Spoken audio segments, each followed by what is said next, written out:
এখন আমরা চাচ্ছি আমার বাবার হত্যার বিচার হোক, সুষ্ঠু বিচার হোক, এবং যে সারোয়ার হোসেন যে টিটু তাকে যে এখনো ধরা হচ্ছে না তাকে ধরা হোক, এবং এজাহারে যার 4 জনের নাম বাদ দেওয়া হচ্ছে তাদের 4 জনের নাম যুক্ত করে তাদেরকে ধরা হোক।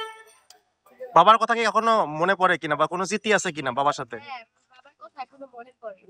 বাবার সাথে কোনো স্মৃতি আছে কিনা? শেষ কি কথা হচ্ছে? কথা বলছি যখন আমার বাবা বের হবে তখন। কি কথা হচ্ছিল? এমন আমার বাবা বের হচ্ছে, আমি বাবার বলছি বাবা কোথায় যাচ্ছ, বাবা বলছে যে একটু কাজ আছে আমি আসতেছি, এটা বলে আমার বাবা বের হয়ে গেছে। বাবার কোন স্মৃতিটা সবথেকে বেশি ব্যথা দেয় আপনাকে? ওর বাবা লাস্ট আমাকে মানে কথা বলছে সেই স্মৃতি আমার এখনো মনে পড়ে। আর আর আমার বাবা লাস্ট মানে ওই দিনের পরে 9 তারিখের পরে আর কথা বলে নাই। আমার বাবা আমার রাগ ভাঙাইতো, আমাকে অনেক আদর করতো।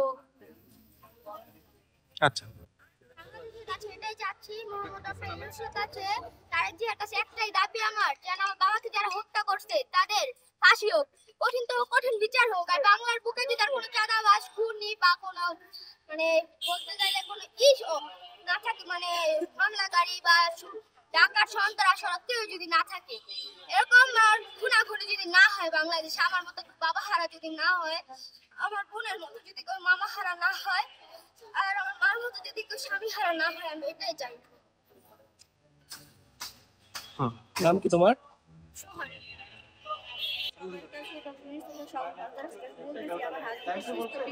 যারা এখন বাহির আছে তাদেরকে কঠোর শাস্তি দেওয়া, যারা আমার ছেলে মেয়েরা আমরা তো রিস্কে আছি, কারণ এখন আসামি ধরা পড়ে। আমার স্বামীকে যারা হত্যা করছে তাদের বিচার, আমি চাই তাকে কঠিন কঠিন শাস্তি। আমার মতো বিধবা না হয়, আমার ছেলে মেয়ে